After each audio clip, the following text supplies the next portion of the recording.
here from Rainbow Balloons and welcome to today's balloon twisting tutorial, which I'm quite excited to share with you. Now, before I get into it, there's something else that I'm really thrilled to finally be able to tell you about, and that is I have been on Australia's Got Talent. Now, it was a really exciting time, and to see myself on the TV at home, I must say, was pretty thrilling, and not via a YouTube video. But you can see that if you're interested. I'll pop a link below. It might only be available to Australian viewers, but I also did a bit of a write-up on my website, so you're welcome to check that out, and I'll pop a link down below also. But so yeah, I appeared in episode 7, and there were a few glimpses of me in episode 3, so that was exciting. But the actual performance, episode 7, and approximately half an hour into the episode is when I appeared. So it was just brilliant seeing everyone on screen, especially those who I'd interacted with during the audition process. But yeah, watch it, check it out. Let me know what you think. Now onto the balloon design. Now I typically like to mix up and use a variety of sizes in the balloon dolls that I do.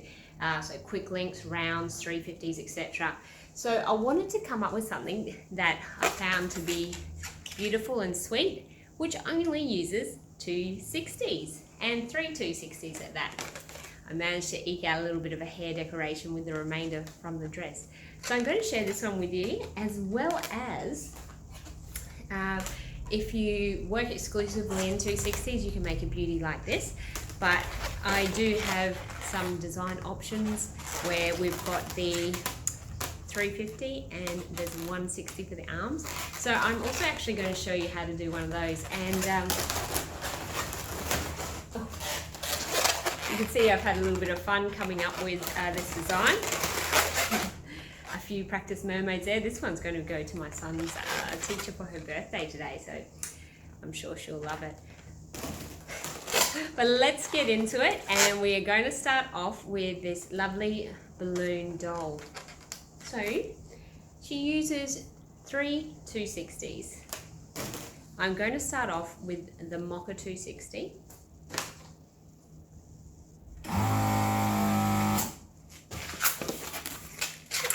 It's okay however much you choose to inflate it. We only need a little bit, so we're going to get her head and arms and of course neck out of it.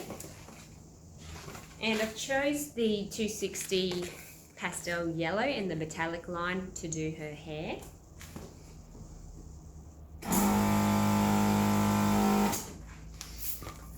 I'm just going to tie these two ends straight together. I like to double twist there before I knot. So just with the yellow balloon, I've inflated it with approximately 20 centimeters, which is about 8 inches of uninflated tail. About a hand's width and a half there. Starting with my Mocha balloon, I'm going to create a bubble which is approximately 3 fingers in length.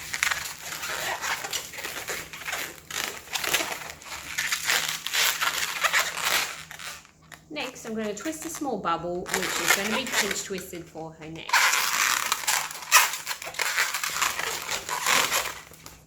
And for now, we're just going to leave it there and start to work on the hair.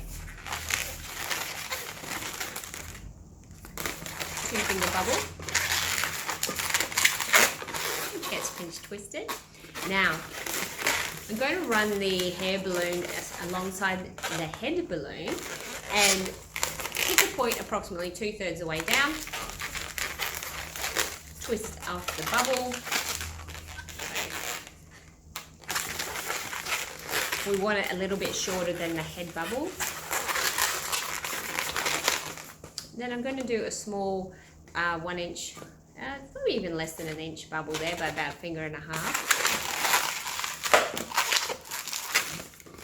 Pinch twist. And then a small 1 inch bubble, which is going to go into the neck.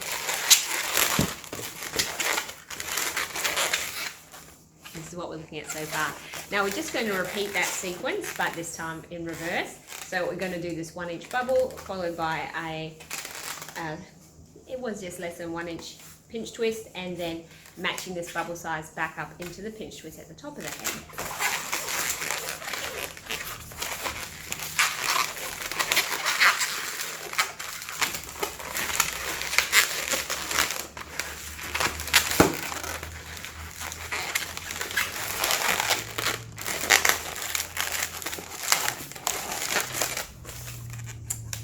just bored it in and locked it in at the top. Okay, so paying attention to the position of the remainder of the hair bubble, what I'm going to do is bring it. It's positioned currently behind the pinch twist.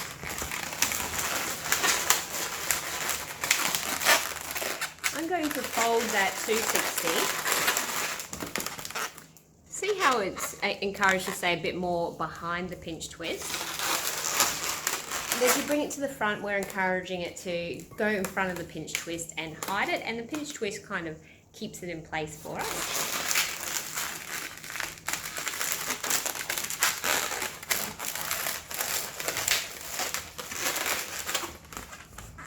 We're just going to lock it in place to the pinch twist just off to the side behind her head. And if you adjust the positioning, you can get it to a point where, see, the 260 is just kind of wrapping around that pinch twist at the top and into the one there at the side. So giving her that sweeping fringe. Now, with our attention to the back of the hair bubble, we're going to bring it across into the pinch twist at the opposite side. So your sizing may vary, but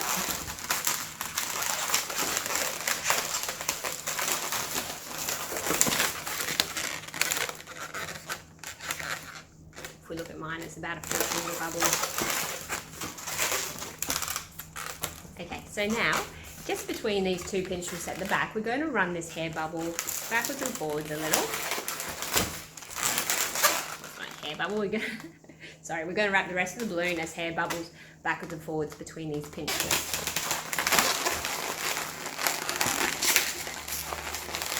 Using against my body to help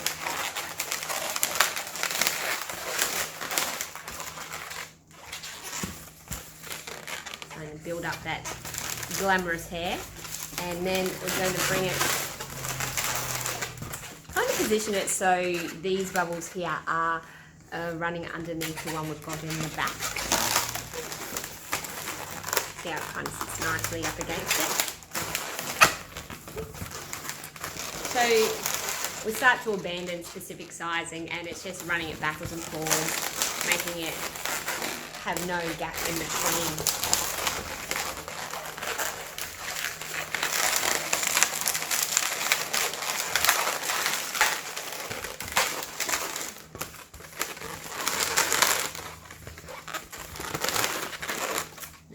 Bubble on bubble friction there is helping to keep that nice and firmly in place.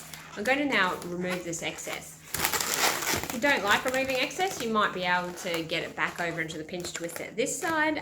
Depending on how your sizing's going, you might find that to do this last bit of hair bubble, you then end up with the remainder of the balloon that's approximately only, say, 1 inch bubble length, so you can just finish it nicely.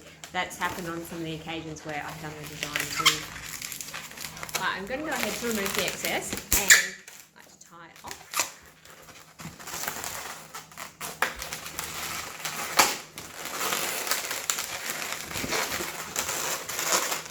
Just tuck that in and away. Alright, so far so good. Now let's get on to her dress. So I've chosen the beautiful Caribbean blue in the Qualitex to do the dress.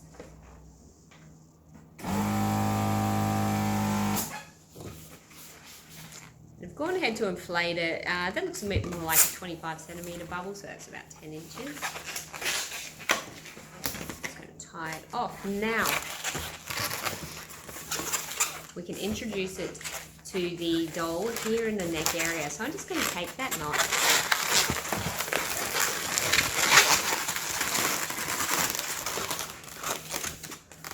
So that's now joined in.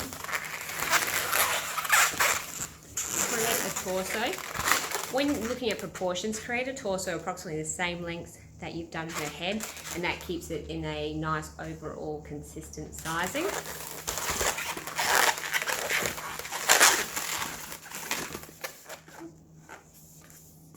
And a bit there.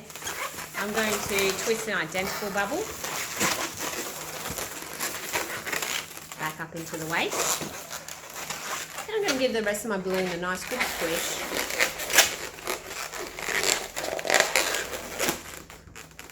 pulling it in nice and firmly and snug underneath the first 2 bubbles of the skirt. I'm just trying to get those even sides there, the one we've just done. And then I'm going to replicate the bubble of this side back into the neck.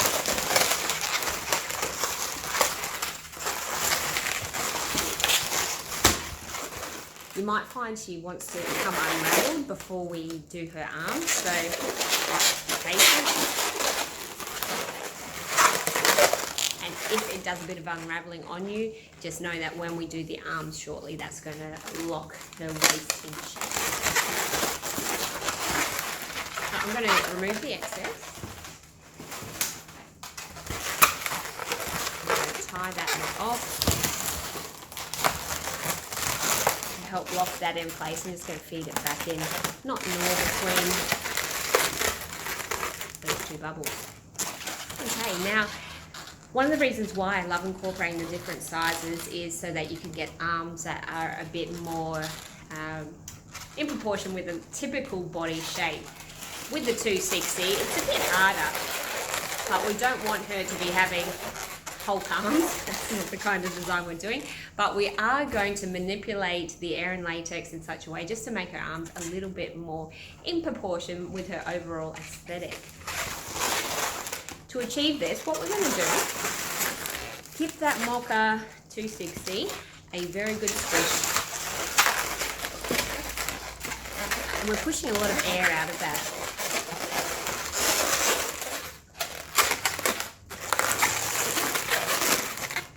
And wrapping it in to the waist area. And then we're going to replicate that back up into the neck as best we can.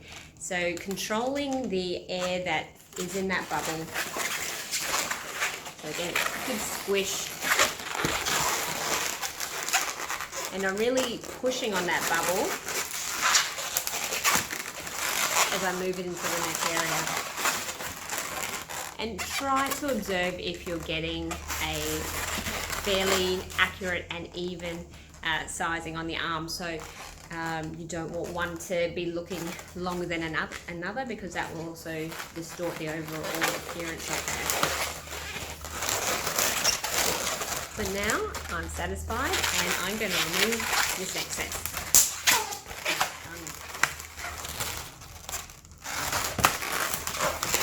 I'm going to take that knot once more and get rid of it, hide it, but also locking in.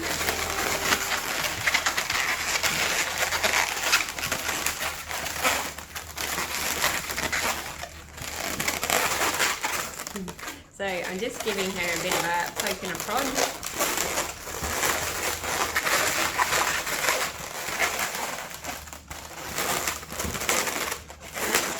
Making sure she's sitting as she should. So there you have it. You've got a young miss with the 260 hair, which I think gives her a bit, such a fabulous style with that sweeping fringe and bountiful locks at the back. In fact, it was that sweeping fringe that also inspired me for another well-known character type. And so the Mermaid was created. And for this one, I have, instead of using 260 for the head, body, the head and arms, I've used a 350, which is the head and neck and body, and then a 160 for the arms. So I'm going to go ahead to show you how to do the Mermaid now. So using the principles that we've used for the for the doll, we are going to apply those to the Mermaid, starting with the 350 for the head.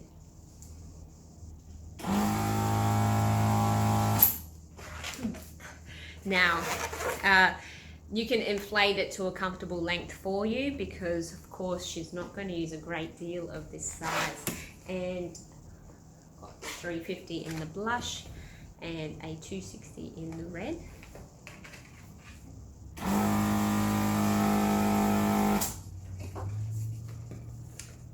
As much about inflated. Looks at 15 centimeters on this one, but you could go to 20 centimeters look as well. I do try and keep it to a fairly consistent size, but if you've got a lot of hair length to play with, you're going to be able to get the best out of the style without leaving yourself too short by not plaiting it enough. Together. I'm attempting to keep a somewhat spherical head, although it is a little bit more oblong in shape. But that's okay too. So look, the one I've done here, using my fingers as a guide, we're looking at a 4-finger bubble.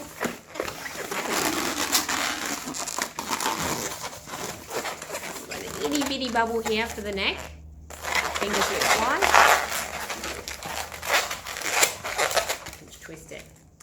And then we'll start working on the hair, and we'll look at what we do with the body shortly as we get into the tail.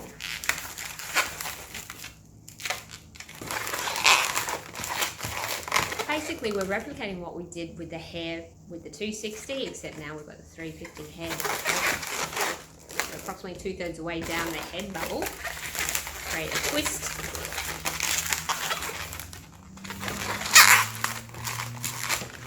Pinch twist.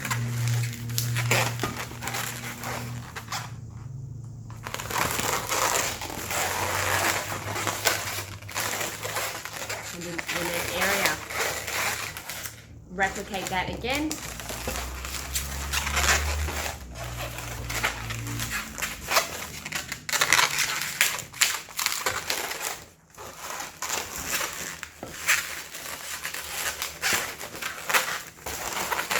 We're going to look into the head. Making some sounds that make me nervous there, but no, we're fine. All good. Now, again, the 260 is just coming from behind the pinch twist, and we are going to wrap it around the front.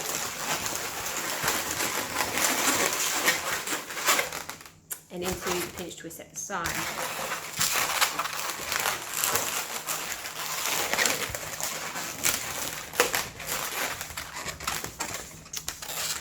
You can see how the pinch twist and the hair bubbles interact in here. Basically, you're wanting the fringe to conceal that pinch twist, make the style look a bit more effortless, and then bring it around into the side pinch twist.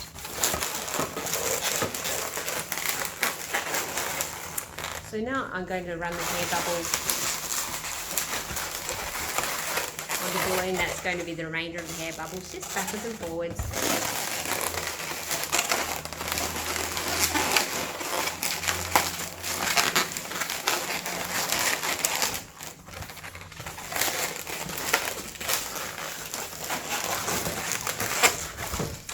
Now I've got enough hair to do one more bubble really.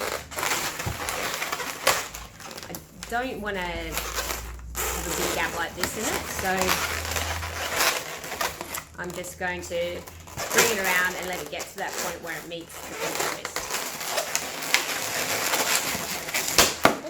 Oh. Speaking of pinch twist, it's a pop twist. Definitely. This actually happened to me before, and I was able to still salvage the hairstyle. Let's see if I can this time. I'm just going to remove the end.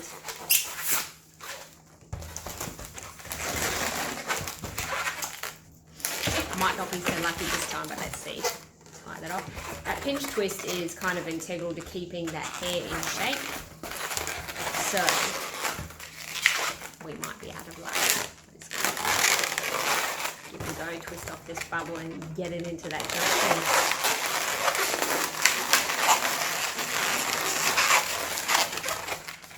Oh look.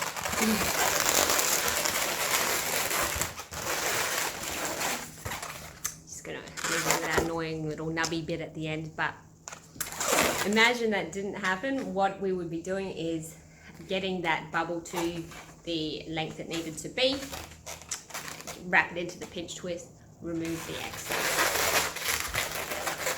Might be able to faux pinch twist this one.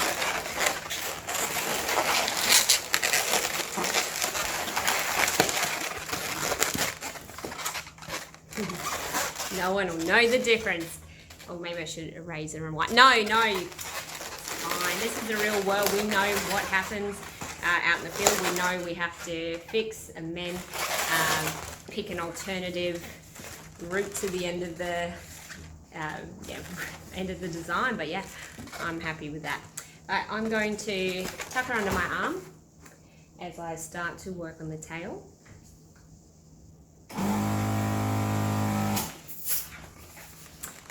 I've given it a good bit of length, and I've left uninflated probably 25 centimeters there, and again that's about 10 inches. Going to start off 3 finger bubble. Now, as you hold the 260 in your hand, encourage a very nice and close relationship between these two bubbles. I'm just going to lock it in place, and we will replicate that. Staying with my 3 finger bubble.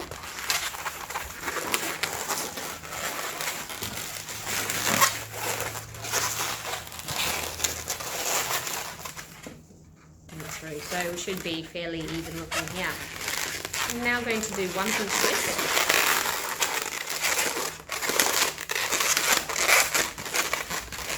Something that came about when I was working on this design is that the pinch twist looked a little bit like a love heart in a memento. This one here. And I really love that idea. Like, I leaned into that and had it as a design feature. And I actually was thinking of it a bit like a hidden Mickey, you know what I mean? So it's a hidden heart, a little bit of love, and children love those sort of things. They might not notice it, but it's something that I just love the symbolic meaning behind a heart, and I just think it's nice to kind of encourage it to be there with that pinch twist. And now I'm going to do a bubble. It's approximately my hand's width wide.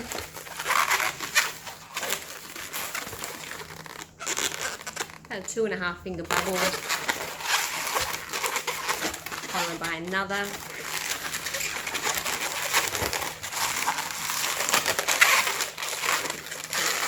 It should be fairly equal in size. Now, what I was originally intending with the design, really playing with the latex and pushing it up back towards the top of the mermaid tail, and narrowing it, pulling it to the back to the pinch twist. So the front looking like this was my first intention, but then looking at the other side I was like, yeah, that's super cute, like let's lean into that, let's make that a part of the design. So it's up to you where you might like it to appear on your mermaid. What is the front? I'm just going to remove the excess with my handy cutter. Try and force that away.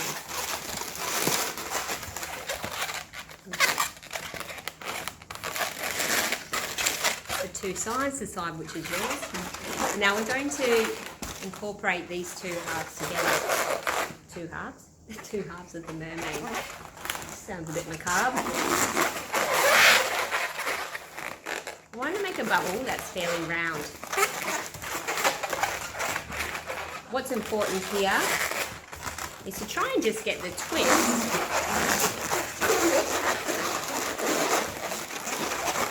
in the center of the bubble. I find that it has been wanting to go a little bit off center for me as I do the design. But just trying to keep it central there will help the positioning of her body onto the tail. Just going to bring it to the tail.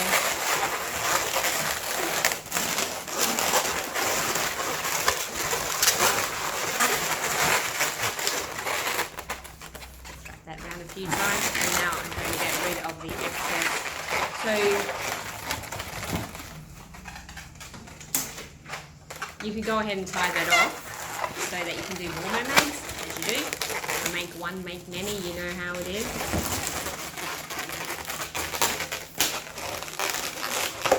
Now, you could attempt the same method of the arms, squishing out as much of the air from the bubble as you can, and then going instead from the waist to the neck and then down into the waist, as opposed to where we started before in the neck. I didn't tie it, did I? Oh well. I don't want to make another mermaid after all this. So, just going to take my figure and create her arms. So, I'm going to use a 260. Sorry, my apologies, a 160. Oh, she's swum away. Now, I tried a method of stretch inflation of the 160 as well. Now, we'll give her a much finer arm, so that's certainly something that you can do.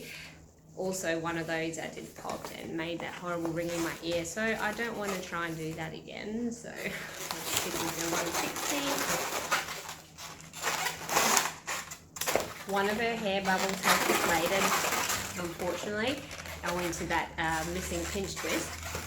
But she's still, the rest of her is still okay, so we're just going to keep on going. So you could give her hands, like I have with this mermaid. So we've got a loop and a pinch twist, and then the arms. Okay. Stretch and inflated those ones.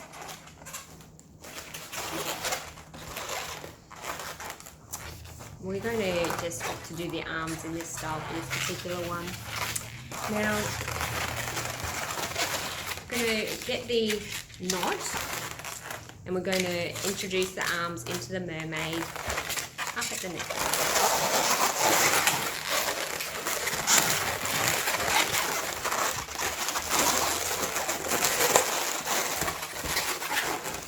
Because I didn't do stretch inflation, I am going to squish this 160 a bit.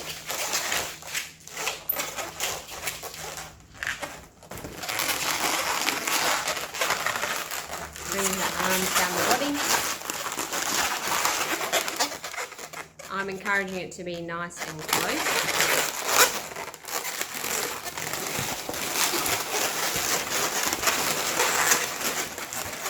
Twist the arm in and have it rest just in between the pinch twist and the body. So do your best to replicate that arm up onto the other side. Really squishing the latex, encouraging the air to go towards the tail end.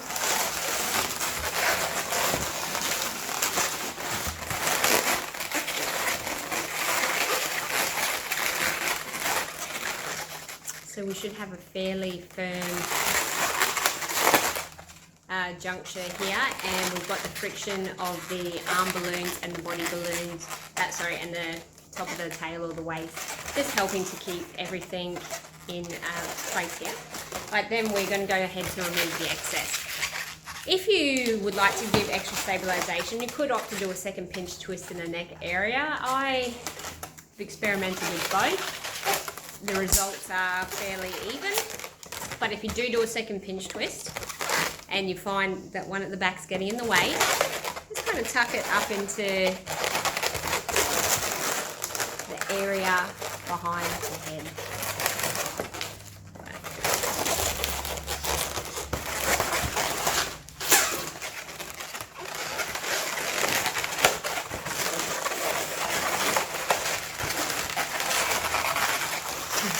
Just playing with it to make her sit nicely.